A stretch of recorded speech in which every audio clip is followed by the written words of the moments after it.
Bem-vindos à nossa análise. Hoje vamos fundo nas leis do xadrez da FIDE para entender uma coisa bem importante. A diferença entre lances legais, os ilegais e também as irregularidades. O que rola quando a regra não é seguida certinha. Exato. E olha, nem sempre é simples, viu? Vamos tentar clarear o que é um lance válido e o que já vira infração. E mais importante, né? O que acontece depois segundo as regras. Ok, então vamos começar pelo básico do básico. O que faz um lance ser legal no xadrez? Um lance legal, basicamente, é aquele que segue direitinho as regras de movimento de cada peça, né? Cavalo em L, bispo na diagonal, essas coisas. E claro, ele não pode deixar o próprio rei em xeque. Ah, e se for roque, tem que cumprir todas aquelas condições especiais também. Parece simples, né? Mas aí é que a coisa pode complicar. O que exatamente seria um lance ilegal? Então, o ilegal é justamente o que quebra uma dessas regras aí que eu falei. Pensa assim, mover uma torre como se fosse um bispo, sabe? Ou tentar rocar com o rei em xeque. Ou, talvez o mais comum, fazer um lance e deixar o próprio rei atacado. Isso é legal. Certo. E aí, o que acontece quando alguém, sem querer ou não, faz um lance desses? Acaba o jogo na hora? Não na primeira vez. Pelo menos não no xadrez clássico, né? Se o lance for completado, Completado, como assim? quer dizer, o jogador faz o lance no tabuleiro e aperta o relógio. Aí sim o lance foi completado. Nesse caso, a regra manda voltar a posição para como estava exatamente antes do erro. Ah, entendi. Volta à posição. Mas e aí, tem alguma punição, alguma coisa? Tem sim. Primeiro, o jogador que errou, se ele tocou numa peça para fazer o lance legal, ele é obrigado a jogar com aquela peça se tiver algum lance legal para ela. É a regra do peça tocada, peça jogada. E o mais importante, nesse primeiro lance legal que foi completado, o árbitro dá 2 minutos a mais de tempo para o oponente. Opa! 2 minutos? Isso é bastante tempo. Pode fazer diferença. Tá, mas e se o mesmo jogador fizer um segundo lance legal na mesma partida? Ai, aí a coisa fica séria. Bem mais séria.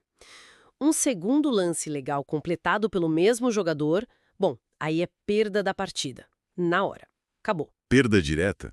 Uau! É, só tem uma exceçãozinha. Se por acaso a posição no tabuleiro for uma posição morta, Posição morta. uma posição onde o oponente não tem nenhuma chance, nenhuma sequência de lances legais possível para dar checkmate. Mesmo que o jogador tenha feito o segundo lance legal. Nesse caso específico, mesmo sendo o segundo erro, a partida acaba empatada. Entendi. Faz sentido ter essa rede de segurança para o empate. Agora, fora esses erros de movimento, tem outras coisas que contam como lance legal? Por exemplo, sei lá, a pessoa promove o peão e esquece de trocar a peça. Tem sim, com certeza. Isso que você falou é um exemplo clássico. Se o peão chega lá na 8ª casa e o jogador aperta o relógio sem botar uma dama ou torre, enfim, no lugar, é lance legal. A regra até fala que, nesse caso, o peão vira uma dama da mesma cor automaticamente, para corrigir. Outros exemplos. Apertar o relógio sem fazer lance nenhum. Ou usar as duas mãos para fazer um lance só, tipo no roque ou numa captura. Também conta como ilegal. E a punição para esses casos é a mesma. 2 minutos na primeira e perda na segunda. Exatamente. A mesma lógica. 2 minutos para o adversário na primeira vez e, se repetir, perda da partida. Beleza. Então, lances ilegais mexem direto com as regras do jogo, movimento das peças e tem essas penas bem definidas de tempo ou derrota. Mas e as irregularidades que você mencionou no começo? Qual a diferença? Ah, as irregularidades são... é outra categoria, sabe? São problemas que atrapalham a partida, mas não são exatamente um lance que viola as regras de movimento. São mais como erros de procedimento ou na arrumação do tabuleiro, entende? Tipo o quê, por exemplo? Olha, tem vários exemplos. Começar o jogo com as peças no lugar errado. Isso é uma irregularidade. Nesse caso, geralmente a partida é anulada e começa outra. Ou imagina, o tabuleiro tá virado com a casa branca no canto errado. Acontece. Acontece. Aí a partida continua, mas tem que transferir a posição para um tabuleiro arrumado certo. Jogar com as cores trocadas também é irregularidade. E até se alguém esbarra e derruba umas peças sem querer. Isso é uma irregularidade.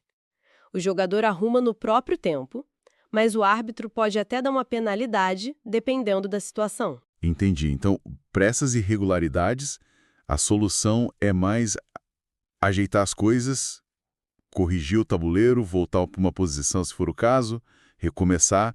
Não tem aquela punição automática de 2 minutos ou perda do jogo. Exatamente. O foco principal é restaurar a normalidade, corrigir o erro para a partida poder seguir de forma justa.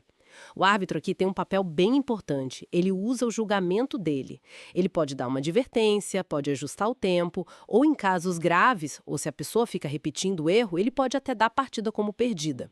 Mas não é aquela regra automática do 7.5, sabe? Aquela do primeiro e segundo lance legal. É bom lembrar também que em xadrez rápido e blitz, essas regras de penalidade podem ser um pouquinho diferentes, mais diretas às vezes. Perfeito. Então, para a gente fechar, lance legal viola a regra do jogo, ali na hora, e a punição é clara e aumenta na segunda vez. Irregularidade é mais um tropeço no procedimento, que geralmente se conserta, e o árbitro tem mais jogo de cintura para decidir a consequência. É por aí? É exatamente isso. E mostra como o árbitro é fundamental para aplicar tudo com justiça e bom senso, né? Especialmente nessas irregularidades. Ótimo, ficou bem mais claro agora. Para terminar, uma coisa para a gente pensar.